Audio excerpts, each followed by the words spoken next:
वज़ीर आला बलूचिस्तान सरफराज बुगटी ने वाज़ेह किया है कि पाकिस्तान को अमन की ज़रूरत है।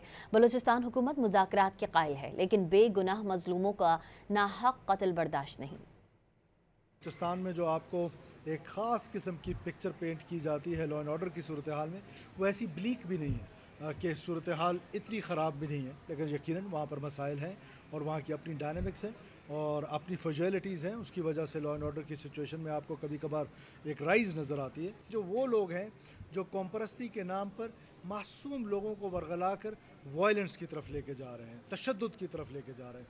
हर किस्म की सियासत पाकिस्तान में प्रमोट करनी चाहिए, चाहे वो कौम परस्ता सियासत है, चाहे वो फेडरेशन की सियासत करें। आज अमन का जो पैगाम है, मोहब्बत का जो पैगाम है, चाशनी का जो पैगाम है, वो ये है कि आएँ, हथियार फेंकें और पाकिस्तान के साथ अपने मामलात दुरुस्त करके पाकिस्तान के अंदर शरीफ शहरी बन के रहें।